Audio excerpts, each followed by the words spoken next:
শুভ সকাল বন্ধুরা। তো দেখো এই যে সকাল সকাল কলার মোচা নিয়ে বসে পড়েছি আমি, কারণ এটা কাটতে অনেকটাই সময় লাগে যেহেতু, আর স্কুলও যাবে ছেলে মেয়ে, রান্নাও বসাতে হবে তাড়াতাড়ি।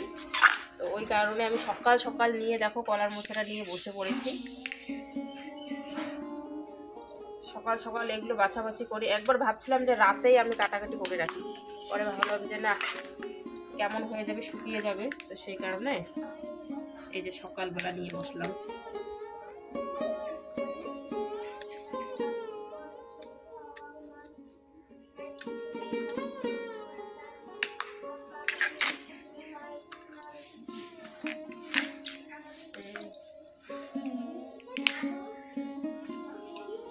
বেশি নাই রে, এই যে মস্ত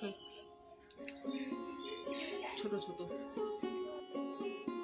এই যে কলার মোচাটা মানে একটু কাটতেই যা সময় লাগে আর কি, এটাতে একটু সময় দিতে হয়, তাই জন্য কিন্তু সকাল সকাল নিয়ে বসা, যাতে একটু তাড়াতাড়ি আমার রান্না বান্নাগুলো করতে পারি আমি।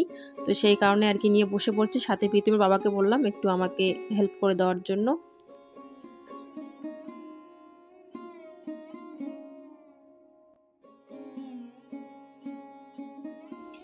চান করে নিলাম, আর চান করা শেষ, রান্না করে ঢুকবো। প্রীতমকে পাঠিয়ে দিলাম। প্রীতমের জানো তো আর 10 মিনিট বাকি আছে, আজকে কম্পিউটার, তো সেরকম অত চাপের ছিল না, তাড়াতাড়ি হয়ে যায়। একটু খালি কম্পিউটারে জানি না কি করতে দেয়, মানে আমাদের এদিকে স্কুলগুলো কি পড়াশোনার ব্যাপারটা কি, পড়াশোনার ব্যাপারটা তো ওরকমই, মানে ভালো খারাপ দুটো মিলিয়ে আর কি। তবে কম্পিউটারটা ওই একটু মানে সেরকম হয় না যে অনেক কিছু শেখানো হয়, কোনোবারও শেখানো হয় না। ওই হঠাৎ এক বছরে হয়তো 2 দিন বা 3 দিন কম্পিউটার ক্লাসে নিয়ে যায়, কী শেখায় কী না শেখায় জানি না। ওই যে পরীক্ষা হয়, তো পরীক্ষার সময় আর কি স্কুলের নামটা লিখতে দেয়, রং করতে দেয়, ওটাই আর কি। তো কম্পিউটার পরীক্ষা হবে আজকে, তো সেই কারণে 10 মিনিট বাকি, ওকে তাড়াতাড়ি পাঠিয়ে দিলাম, চান টান করে পাঠিয়ে দিলাম। আর খাওয়া দাওয়া তো ওই যে বিস্কিট খাইয়ে চলে গেল আর কি, বিস্কিট খাওয়ার পর চলে গেছে। আর এখন আমি সোজা রান্নাঘর ঢুকবো, 12:30টার সময় আবার প্রীতি যাবে স্কুলে, তো এখন অনেক তাড়ায় আছি আর কি। চলো রান্নাঘরের কাজটা আগে করে নেই। এই যে আমাদের যে পাটশোলাগুলো আছে আমি ঠিক মতো নিতে পারি না, একে তো অনেকটা টাইট করে বাঁধা আছে উপরে দুটোই আর কি, একদমই টানাই যায় না।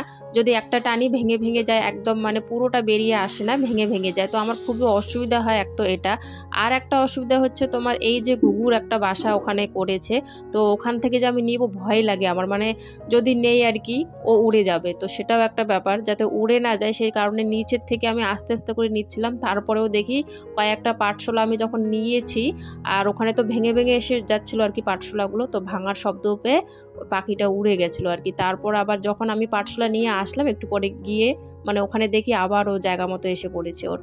সকালবেলা আমি কিন্তু রান্নাঘরটা লেপে নিয়েছি, আর উনুনটা ভেঙে ভেঙে যাচ্ছিলো সামনটুকু, ওটাও ভালো করে লেপে নিয়েছি। আর আমাদের যে রান্নাঘরের বারান্দাটা আছে সেটাও আমি লেপেছিলাম, সকাল সকাল লেপে ফেলেছিলাম, সেগুলো আর ভিডিওতে তোলা হয়নি। এখন এই যে ভেঙে ভেঙে কয়েকটা পাটশোলা নিয়ে এসেছি, সেটা দিয়ে কিন্তু উনুনটা জ্বালাবো, কারণ কালকের থেকে প্লাস্টিক খুঁজে পাচ্ছি না, সেরকম ঘরে প্লাস্টিক নেই যে উনুনটা জ্বালাবো। তো সেই কারণে আর কি আমি নিয়ে আসলাম পাটশোলা, আর সম্পূর্ণ পাটশোলা তো বের করাই যায় না, ভেঙে ভেঙে আসে। তো ওই যে এই কয়টা আমি পেরেছি আর কি ওখান থেকে উপর থেকে, তো এই কয়টা নিয়ে আসলাম, আর এই কটা দিয়ে কিন্তু খুব সুন্দর জ্বলে গেছে। এই যে রান্না করেছি কলার মোচা, ভালোই হয়েছে রান্না করেছি যে, হ্যাঁ আমি এখনো খাই নাই, খাবো। আর এই যে ডাল এখানে রান্না করেছি,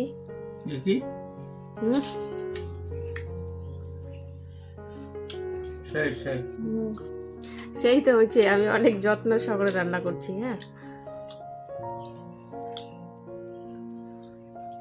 এখন আমি খাবো, দেখি কেমন হচ্ছে।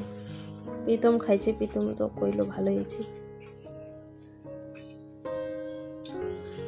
খাওয়া দাওয়া করে এই মাত্র বাসনগুলো মাজলাম, মেজে এসে একটু শুলাম আর কি, মানে দুপুরবেলা ঘুমিয়েছিলাম, ভালো লাগছিল না, অনেকক্ষণ ধরে একটু এদিক ওদিক হাঁটাহাঁটি করলাম, তারপরে যে বাসনগুলো মাজার পর একটু শুয়ে পড়েছি, একটু কাজ আছে ফোনে, শুয়ে শুয়ে ভাবছি কাজগুলো করি।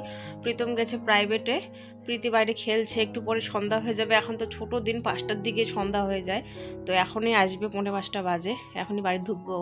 আর আমি এখন আমার ফোনের কাজগুলো করে নিই, তারপর সন্ধ্যাবতী তো দেওয়ার আছেই। যাই হোক দেখতে থাকো ভিডিওটা।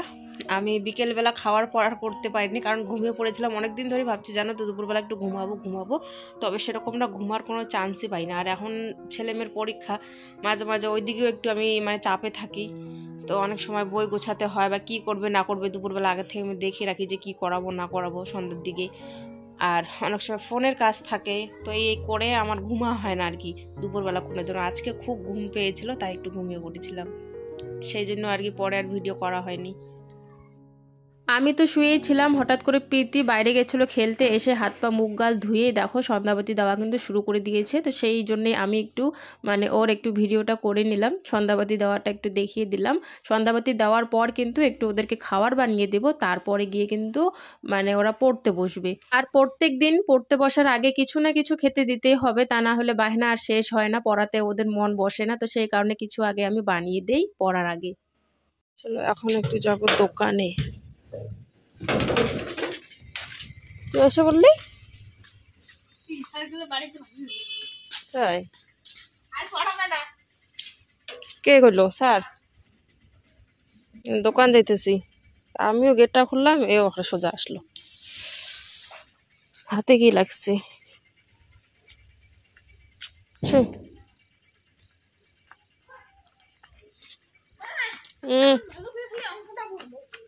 তুই আসলি কেন? অঙ্ক না বাংলা, খালি বাংলাটা করবো আর কালকে পরে ভাষাপাঠটা করবো। তাই যে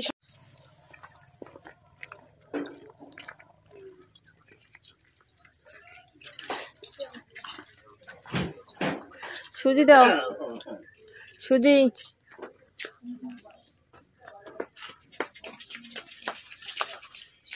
সুজি 1 প্যাকেট।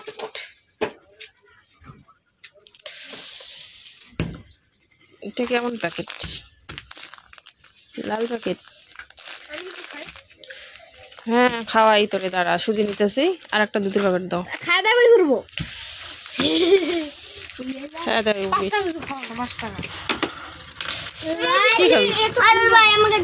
ফুরফুরা খায় সেগুলো অনেকদিন অনেক গন্ধ ছন্দ বাড়িছে, অন্য কিছু খা। কারণ এইটা খাওয়া যায়, খাওয়ার লাগছে তো আসি দেয়। তুই কি চাস? ও তুই এটা নে, নে তাড়াতাড়ি নে। আর খুরমা গুলো অনেকদিন থেকে থাকে না, খুরমার গন্ধ বেরোতে। কিনিস নে তাড়াতাড়ি। ডিম বল নিবি? বসে দিলি না কেন? আরে শুধু না তো বউ যে বিস্কুট নিয়ে এসে ভাঙবে।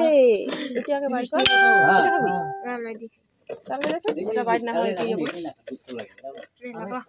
আমি আর বাপারে দিয়ে গেল কই না শেষ। কই আমাকে দুধ নিয়ে গেল। তোমার নাম। সন্ধ্যার দিকে কিন্তু প্রীতম যখন প্রাইভেটে ছিল, প্রীতি কিন্তু একটা হচ্ছে চিপসের প্যাকেট খেয়েছে। সে কিন্তু জানে না, মানে প্রীতম কিন্তু জানে না যে ও খেয়েছে। আবার আমি যে দোকানে আসলাম ও ভাবছে যে না আমি একা একা নিচ্ছি, প্রীতি জানে না। ও মানে নিচ্ছিল, ওই খাবারটা নিচ্ছিল আর বলছিল আমাকে প্রীতিকে দেখাবো না মা, যদি প্রীতিকে দেখায় ও আবার যাবে। তো আমি তো জানি মনে মনে যে ও আগের থেকে খেয়ে নিয়েছে। এখন যদি ওকে বলি যে ও খেয়ে নিয়েছে, এখন ও আবার যাবে, যে মানে বাবা দিয়েছে ওকে, বাবার কাছে আবার নিবে। মানে একবার বাবার কাছে একবার মার কাছে, মানে দুজনের কাছে আর কি নিতে হবে, এমন একটা ব্যাপার। তো সেই কারণে আমি আর কিছু বলিনি। আমি ওকে মানে রান্নাঘরে বলছিলাম যে ঠিক আছে তুই খা, চুপ করে খা, ওকে দেখাস না। কারণ ও তো খেয়ে নিয়েছে আগে, আমি জানি, কিন্তু ও তো জানে না।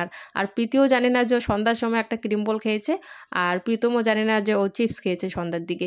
তো যাই হোক, এদিকে আমি এসেই কিন্তু সুজি নিয়ে এসেছি, একটু মুড়ি আছে সকালবেলা, তো সুজিটা রান্না করছি, সুজি দিয়ে মুড়ি খাবো আর কি সন্ধ্যার দিকে, একটু টিফিন হয়ে যাবে সন্ধ্যার দিকে। তারপর পড়াশোনা করার পর রান্নাবান্না আর কি, রান্নাবান্না বলতে ও রাতে শুধু আলু ভাজা করব, ভাত তো আছে, ডাল আছে একটুখানি, আর মোচাটা অল্প একটু আছে, তো সেই কারণে একটু ভাজা করব। আর এখন সবার জন্য সুজি বানিয়ে নিচ্ছি, আর পুরো প্যাকেটটাই আমি নিয়ে নিয়েছি। আর পুরো প্যাকেটটা বানানোর পর দেখছি একটুখানি বেশি হয়ে গেছিলো, কারণ একটা প্যাকেটের মধ্যে বেশ অনেকখানি কিন্তু সুজি থাকে, সেগুলো বানানোর পর দেখে ফুলে যায় যখন, অনেকটাই আর কি বেশি হয়ে যায়। আর আমি কিন্তু সাদা যে রিফাইন তেলগুলো যে আছে সেগুলো দিয়ে বানাচ্ছি মানে সুজিটা, কারণ ঘি নেই, তো যেহেতু ঘি নেই তো সেই কারণে আমি ওই রিফাইন তেল দিয়ে বানাচ্ছি। তাও কিন্তু দারুণ হয়েছিল সুজিটা খেতে। এমনি সিম্পলভাবেই আর কি, চিনি দিয়ে একটু তেল দিয়ে একটু ঘামিয়ে নিলাম, একটু লাল লাল করার পর জল দিয়ে দিয়েছি, তারপর চিনি দিয়ে ওই শুকনো শুকনো করে নামিয়ে নিয়েছি, বেশ ভালোই লেগেছে। এই যে সুজি, আরে অমন করতেছিস কেন? সুজি বানিয়ে নিয়ে আসলাম, মুড়ি দিয়ে খাবো। সবার থালের মধ্যে একটু একটু করে মুড়ি দিব। আর প্রীতি বলছিল অল্প খাবে, প্রীতম আবার চাইছিল, প্রীতমকে দিয়ে দিলাম যতটুকু লাগে। আমিও একটুখানি নিয়ে নিয়েছি, আর প্রীতমের বাবাকে দিচ্ছিলাম, ও আবার বলছে যে খাবে না, এমনিতে বেশি হয়ে গেছে, আরও একটুখানি বেশি হয়ে গেছিলো। তারপর ওইগুলো আমি রেখে দিয়েছি, একটু পর আবার প্রীতম বাবা খেয়েছে, এখন খাইনি। তো যাই হোক, এখন কিন্তু খাওয়া দাওয়া হয়ে গেছে। আমি ভিডিওটা না শেষ করতে ভুলে গেছি, তাই জন্য মশারির ভিতরেই আর কি ভিডিওটা অন করলাম। যাই হোক, শুভরাত্রি, সবাইকে ভালো থেকো, সুস্থ থেকো, দেখা হচ্ছে নতুন একটা ভিডিওর সাথে। টাটা।